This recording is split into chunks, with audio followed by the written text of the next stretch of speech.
Well, I guess I'm live. I can't see that too good, so I'm gonna kind of move around a little bit.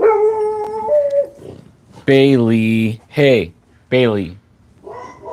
Oh my goodness, big dog, big dog. You know what? I forgot my coffee. I'm gonna go get my coffee, and I can talk to you guys. So today, I want to talk about what happened to me when I worked for Finding Bigfoot. It's quite a story. Come on, Bailey. Come on. Go in the house. Come on. Good girl. There we go. Okay, so I want to talk about what happened when I worked for Finding Bigfoot. And I probably should start with a little background. How I even was hired to work for Finding Bigfoot. And so how it all began is I first got hired to work for the Discovery Channel. Or no, Nat Geo. Was going to work for Nat Geo. And it was the show Chasing UFOs. And they hired me and before they even showed up, to scout locations, take pictures of these locations, different locations. They gave me a description of what they were looking for, and I, to look for these certain locations, places that they would like to shoot.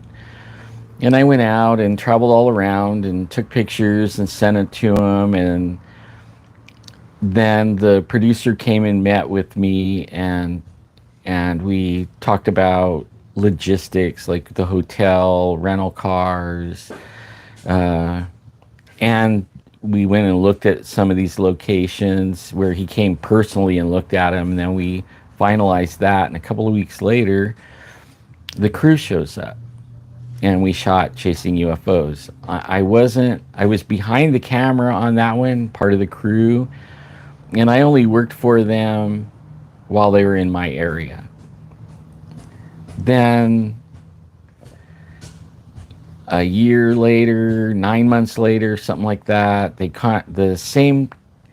Okay, so this time Animal Planet contacted me, and they want to shoot a Finding Bigfoot episode here in my area. And the same process, go out and look at shooting locations, set up only on this one they had me set up a town hall meeting, and I located a place in Shaver Lake, California, advertised it, set it all up, shot all the shooting locations. Producer came out. And I even arranged for him to hire some other people in the area to help. I think they call them production assistants. And so that way a main crew would come in, but they would like go and run and get lunch, waters, clean the cars out in the morning, or get everything just like a gopher type thing. And that's what they said I was too, but I didn't do those kinds of things. I was mostly helping arrange where we're going to eat, stuff like that. But Finding Bigfoot was a little bit different than the Chasing UFOs. And now, both companies, okay, it was Nat Geo, Chasing UFOs, and it was Finding Bigfoot, Animal Planet. But the production company that was shooting these television shows were the same company, and it was called Ping Pong Productions. Now, I'm on a channel where I shouldn't talk about certain things, but in code, That's something you want to research. Ping pong. You want to research that. There's a really nasty thing that's associated with ping pong. Research that. So it's the same company. This time, total different camera people, total different directors, producers, all that stuff, all different, but working for the same company. And that's how they knew to call me. Well, when Finding Bigfoot came, my brother worked with us on Nat Geo, and when Animal Planet came, I arranged for pretty much the same people that they're familiar with production, TV production, and it was my brother and some other people. And it was up to the producer. I just arranged it. I didn't hire or fire or anything like that. That was the producer. He picked who he wanted.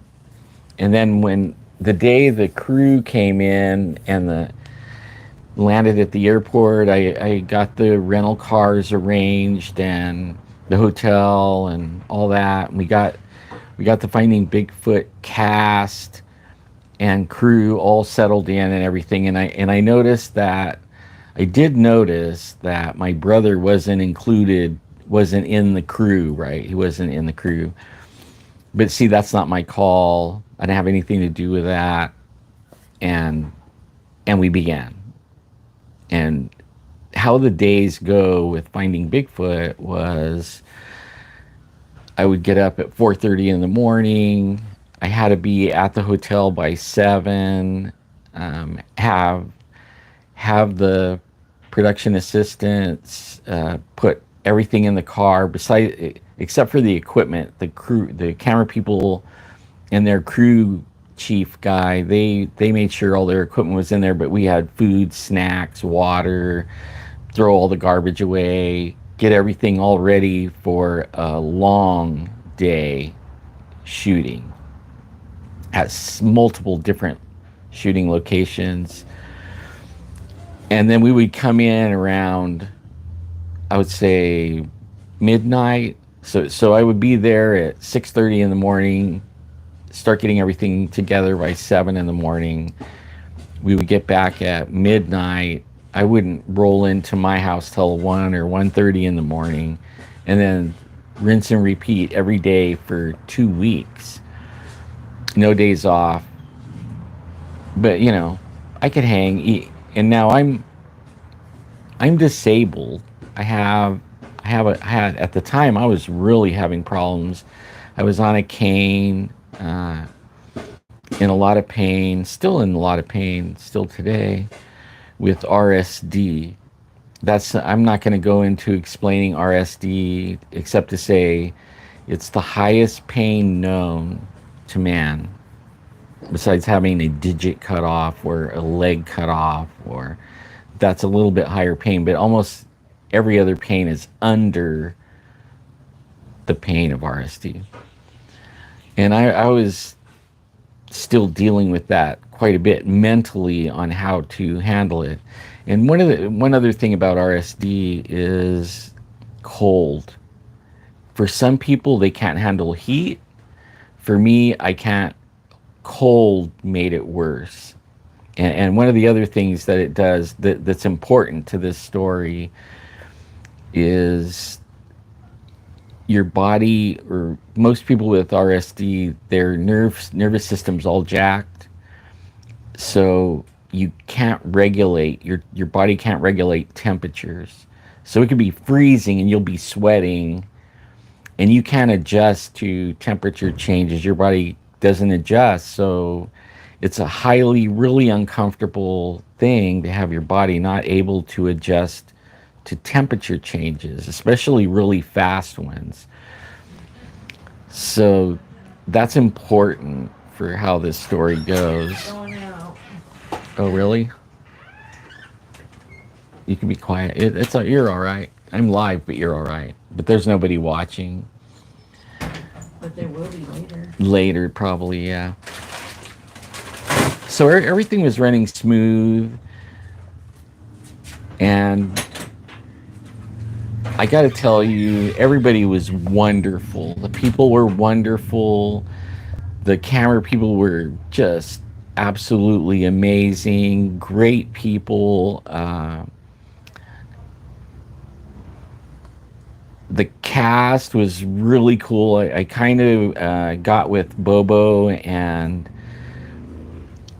we became fast friends.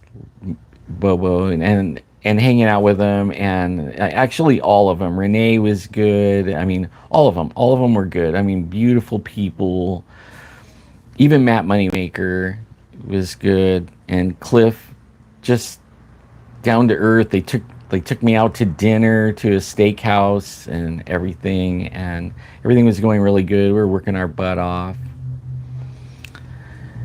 and then something changed in the last week. Something happened, and I didn't know what it was, but all of a sudden, the directors and producers were treating me different. They were actually getting cold, like cold blooded, even, and treating me just terrible.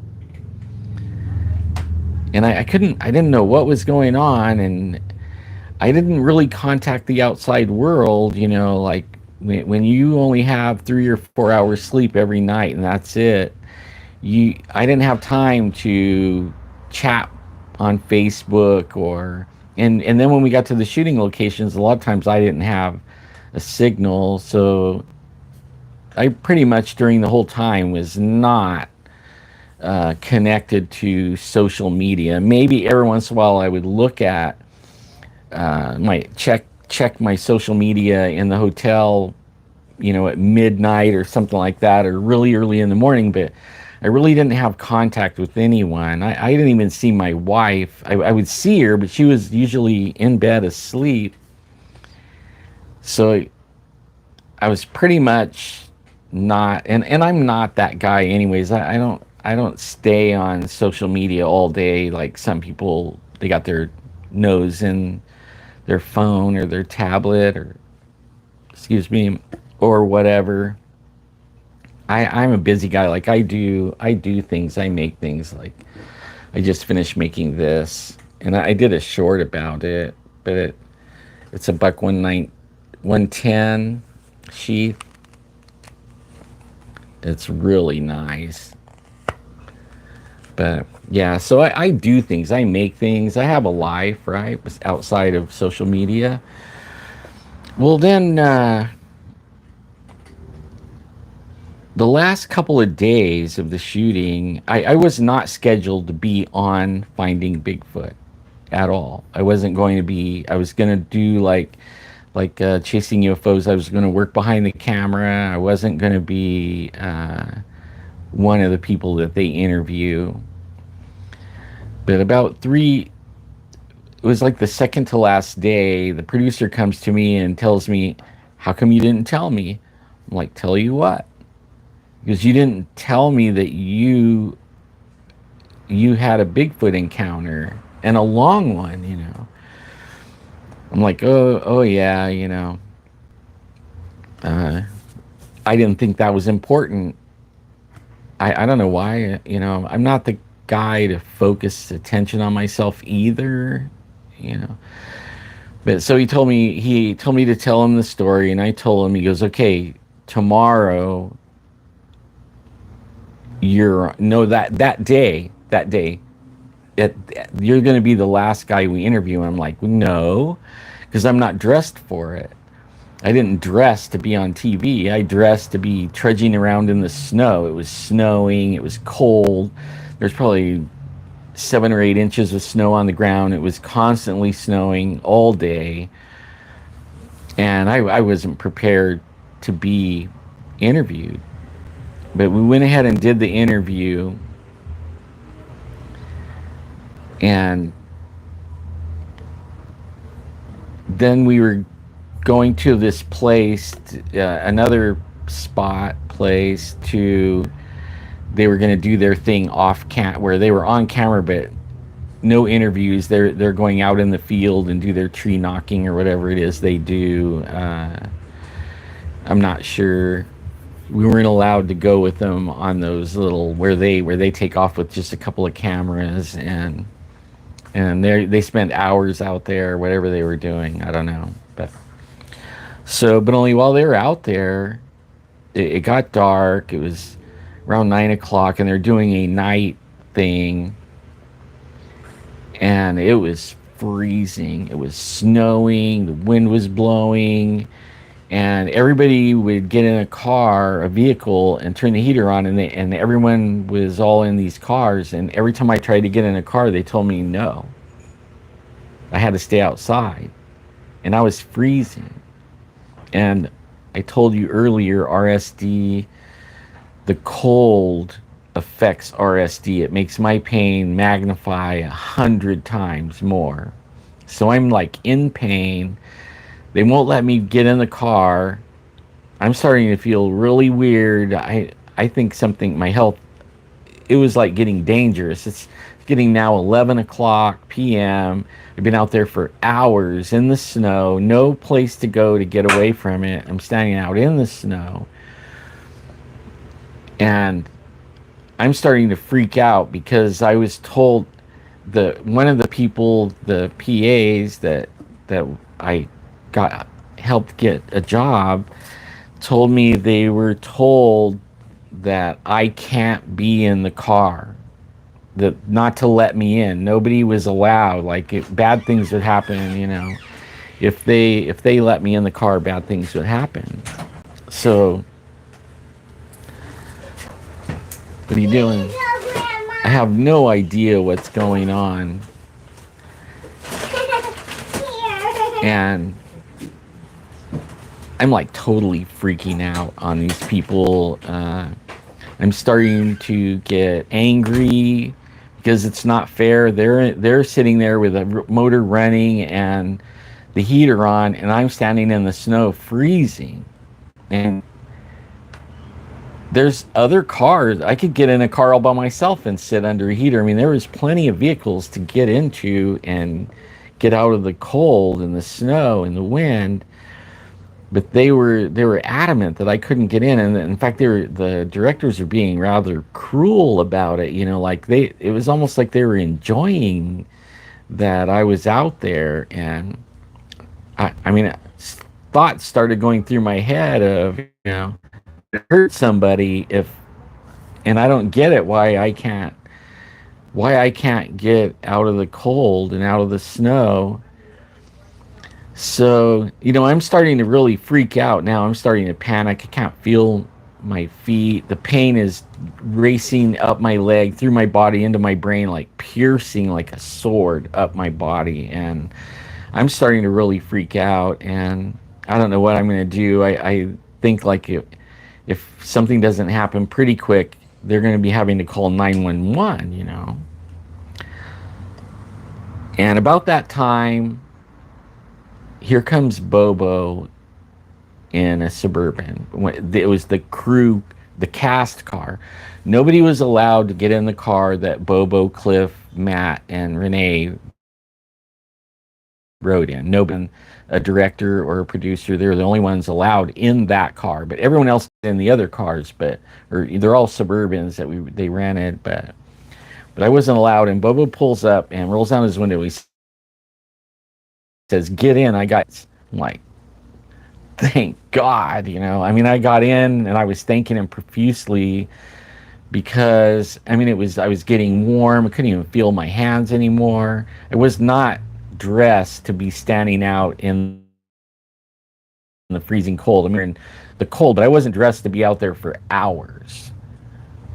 And I had to worry about that up until that night. So if I would have known, I would have put 3 pairs of long johns on. But I'm like thanking him, and then he starts telling me that it was a bunch of shit. What they're doing is a bunch of shit, and he couldn't let him do it anymore. And then all of a sudden, there's a knock on the driver window, and he rolls the window down. And they're like, "Bobo, he can't be in that Suburban." And Bub was like, he's gonna stay in the car with me. And they're like, you know the rules, Bobo. He's like F you, dude. He's staying in the car, in the heater. Like what you guys are doing is effed up. He's like, don't be like that, Bobo. Bobo's like, you know what? Make me get him out of the car. You think you can make me get him out of the car? The guy's like, Bobo, you know what happened last time? What happened? He goes, F you, dude. Starts rolling the window up. I'm like, what the heck is going on with, like, what's going on? He starts telling me that they're getting back at me for something. That something happened and I don't know about, and I didn't, and he didn't go into details. I had no idea.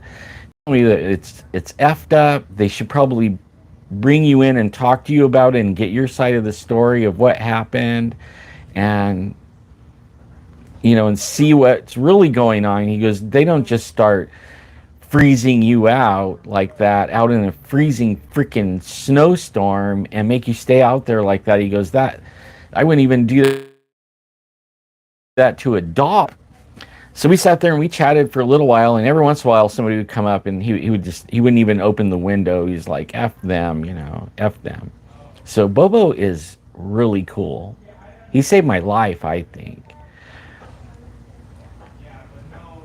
I'll never forget that. So that was like the last night of shooting. We all went back to the hotel, and the next morning they got all in their flight, and howdy, hi all. I didn't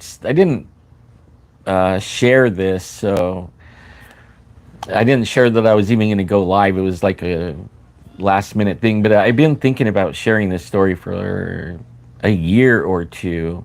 And this is like a dozen years ago when this happened. But I didn't really want to talk about it when Finding Bigfoot was on the air. Because I like Bobo and Cliff and Renee and Matt a little bit. Okay. I mean, he didn't treat me bad or anything. I've heard bad things, but I seen things, but I really didn't want to bring this story out on them and hurt Bobo and Cliff and Renee mostly, and because Renee and they're so cool. I mean, really good people, and I had a lot of time to get to know them. Hanging out with them 12 hours a day for 2 weeks. I mean, we got tight,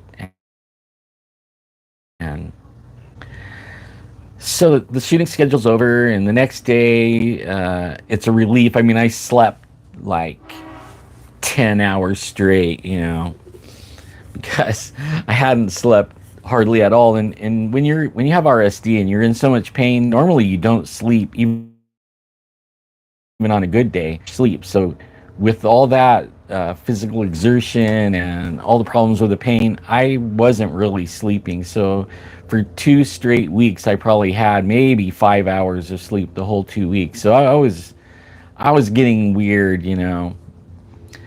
But the next day, my brother messages me, and he starts just going off on the producer and the directors, and he starts telling me that they hired him, but then they didn't call him, and it was effed up, and he was supposed to be working with us, and it really got him upset, and but then I found out what happened. I figured out what happened and why I was getting punished and put in. It was something my brother did that I had no idea. But my brother had called the president of Animal Planet, and I mean, he went right to the top, complaining and chewing people out and cussing them out and all this stuff. And I don't really know what all was said. Cool. Hey, Michael, what's up, man? Off early, huh? I think it's still morning here. I'm not even sure. Maybe noon. Uh, yeah. So my brother, man, he is pissed, and he's telling me all the stuff that he said and did to to the production company, Animal Planet. I mean, like he rang everybody up and just let him have it. And then I started putting two and two together. Like, no wonder they were after me, right? I mean, this dude was applying pressure to them and ethics and all this stuff that he was saying, and that nearly killed me. But I didn't have anything to do with it. Nothing. I didn't tell him to do that. I hadn't texted with him. This totally was a surprise to me. I did wonder why he wasn't on the crew, but that wasn't my call. I thought maybe he turned him down. I had no idea what happened. So they were pissed off at my brother for, I guess it got some of them in trouble.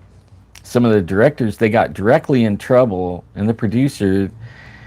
And when they got back in, they were going to have a talking to, with the Animal Planet people. And see, I had no idea. And man, the last few days they were so mean to me, man. They were doing stuff that it didn't make sense, like why they would do that. And I think they nearly killed me that night. I'm live, and you guys are live too, it seems. Ha ha ha. Yeah, I know. It's a popular places. I have a stand-up freezer back here. I guess everybody's hungry, huh? It must be lunchtime, break time. But,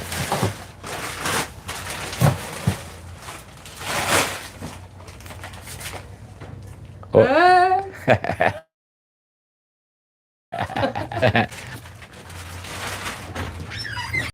Yeah, so that's my story, and I'm sticking to it.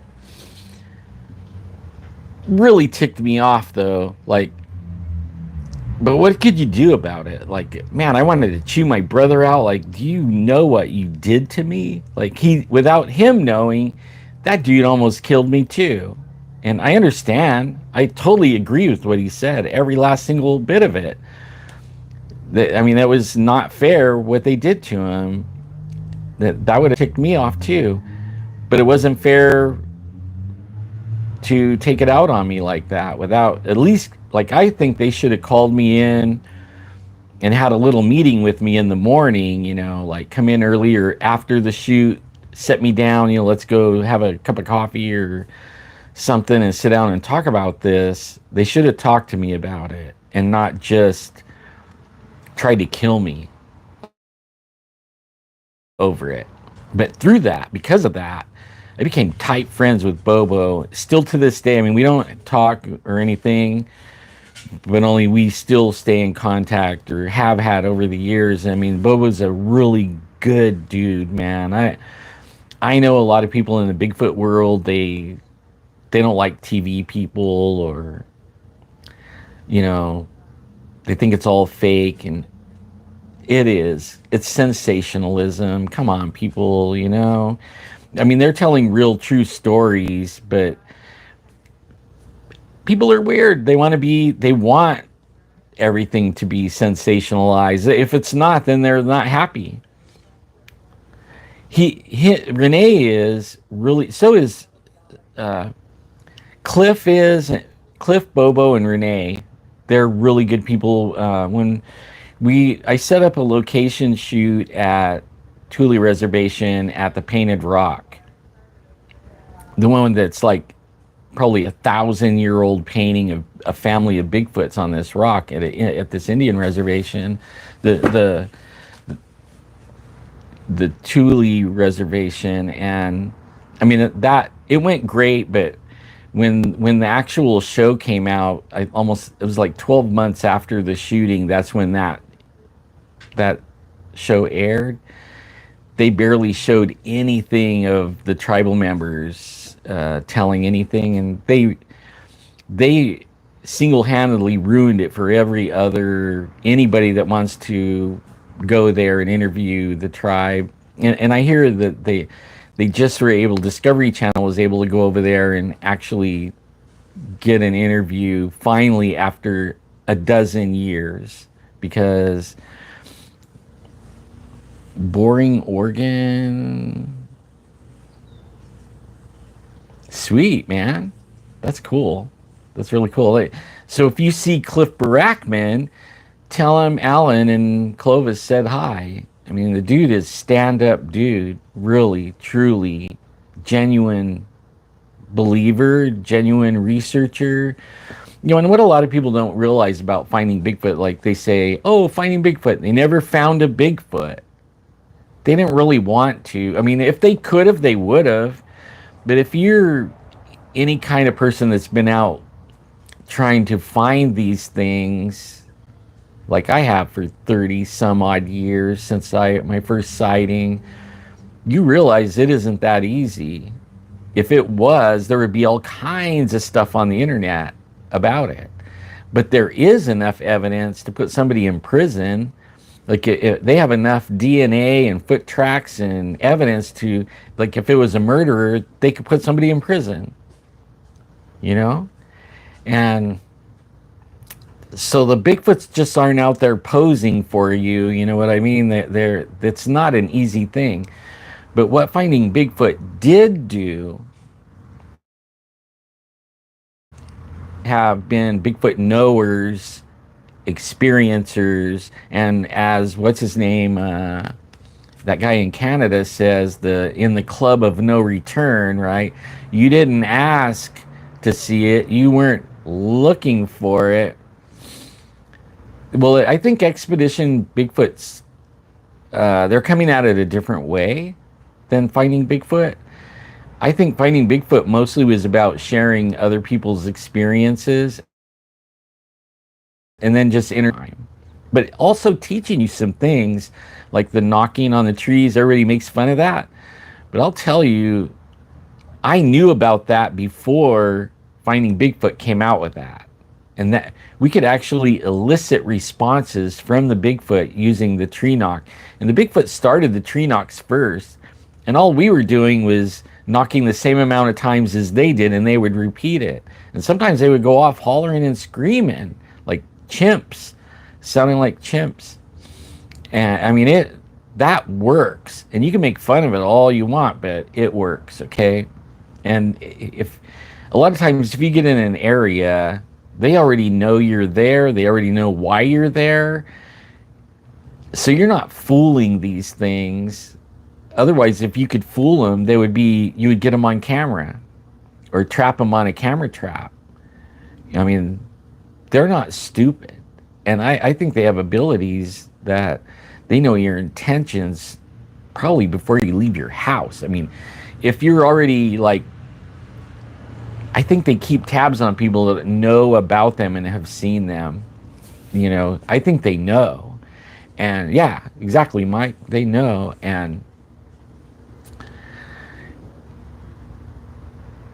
But only I want everyone to know that Finding Bigfoot, what it did was bring Bigfoot to the mainstream world. It went out of everybody making fun of you if you said you saw one, and I mean, still people do, and everything's fake and blah blah blah, but it's not like it was. Now it's more accepted, more openly able to talk about it, and Finding Bigfoot did that. No other thing did that. I've been made fun of for years until Finding Bigfoot. And people can make fun all they want, but that was an important... It would not be mainstream like that guy in Canada that's always talking down on him. He wouldn't even have a channel like he has right now.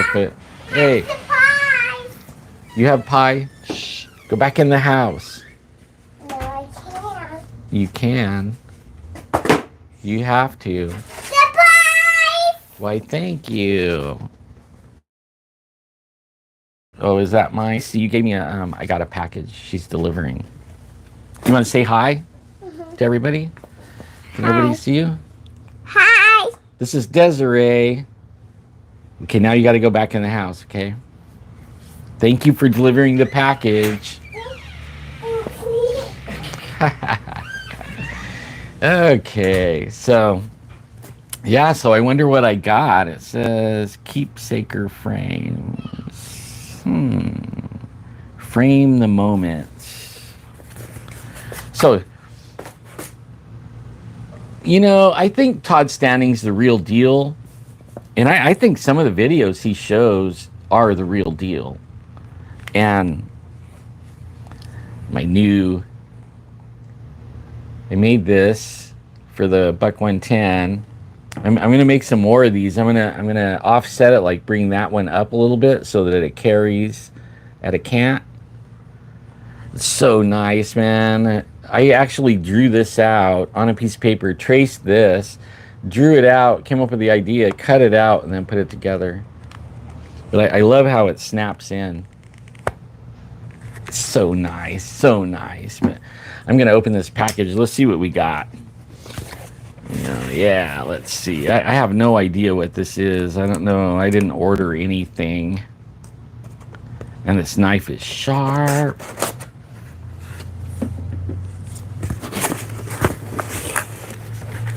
It looks like a picture frame. It says, I thought you would like this memory framed in your home. It's BZ. BZ, thank you, sir. Oh, wow. Oh my gosh, BZ. What? What? Man, I'm getting goosebumps, man. I'm getting goosebumps here. Huh, it's really packed good. Wow, dude. Really? Me, my wife, and Richard Keel. Good friend Richard Keel. This is his birthday month. Wow, my wife's gonna trip out. Man, that's nice, huh? That's a nice frame. Ooh, I'm gonna hang this, man. I can't wait to get my little studio going. This is so nice. Thank you so much, BZ. Wow, man. What good memories. That was Richard Keel's 70, I think it was his 70th birthday. And it was quite a milestone for Richard, because normally the big guys like that, they don't live that long. They don't live into their 70s usually. I think he was 72 when he passed, but man, that's pretty cool. I would have never thought to do that. Yeah, he called me up and says, hey, man, I'm inviting you to my birthday party. It's going to be luau themed at my house. Told me what time. He said, everybody has to dress like a luau. So we had to go out and buy clothes to do that. And it was so fun. Just a few family and friends and partied till the wee hours, and everything was themed. All the drinks were luau, all the food was luau. So fun. I miss that guy. I don't live very far from him, or at the time, now he's not here on earth. I still live next to his family and I still see them occasionally, but not as much as hanging out with him. He's one of the best guys I ever met. In fact, when my dad died, it was October 26th, 1986, and he was one of the first people I called, besides my family, and he was one of the first people to show up at the hospital, probably 15 minutes after he passed. So it was all our close family and friends. I probably shouldn't bring that up. That hits me. I'm looking forward to being in heaven someday and reuniting with all the people that's passed before me, meeting the ones, ancestors and all that, but also seeing Richard Keel, because in the final probably 10 years of his life, it was, even though he traveled the world all the time, I would pick him up and drop him off at the airport all the time. And he was always going, he would go to Switzerland, say, and shoot a commercial. They had these a little bitty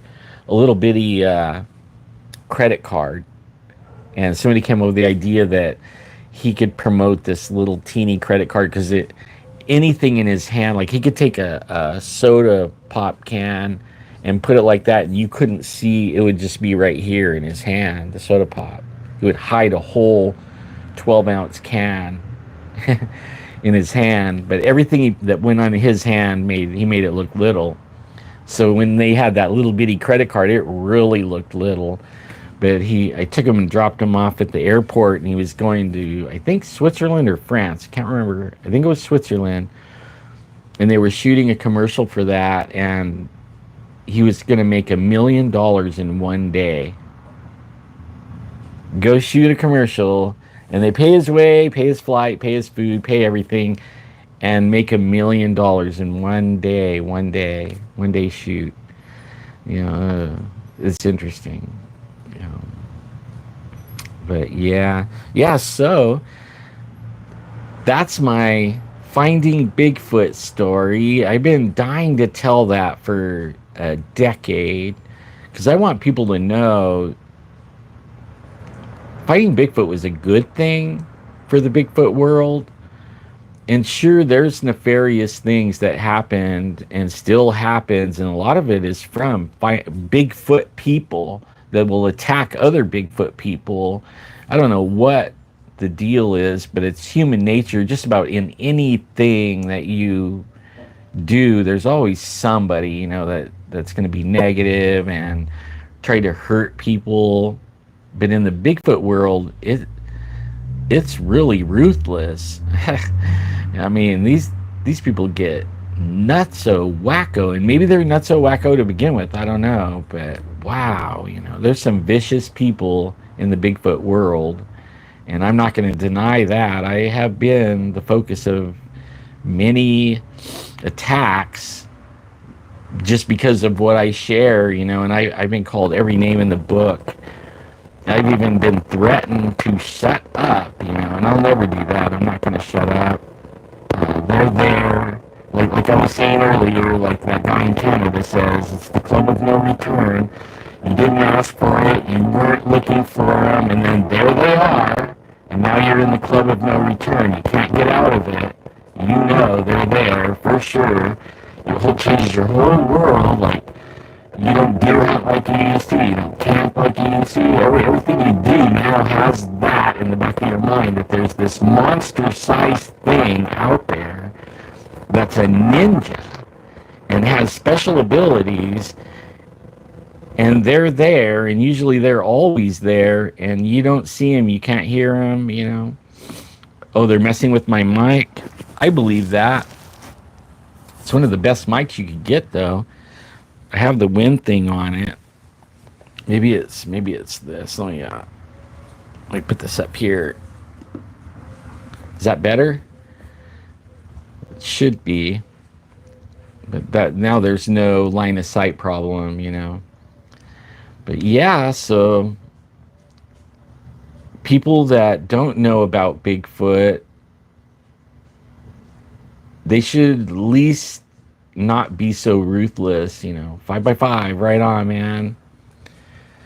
They shouldn't be so ruthless on everybody, and I understand that they don't believe in Bigfoot, but they don't have to be so ruthless with their comments and hurt people just because they say they saw one.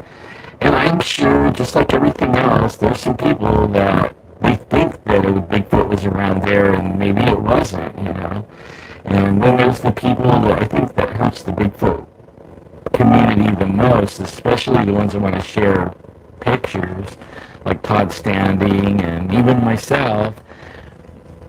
They put out so much fake shit that nobody knows what's real and what's not real. So it's messing up again.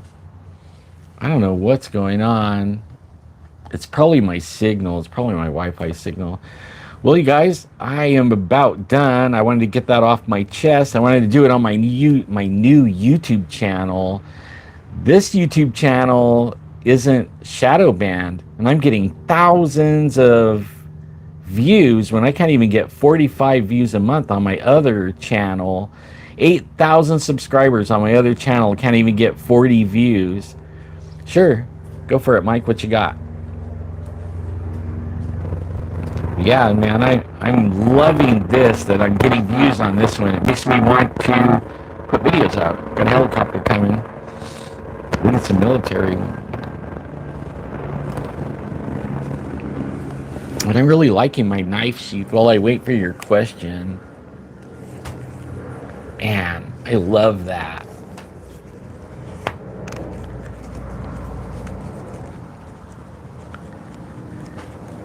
A timber giant. The very first Bigfoot I saw was in the timber. Well, it was right above the tree line or right at the tree line. And I was deer hunting. It was dark. It was probably 2 hours before the sun would come up to shooting time. Okay, deer hunting.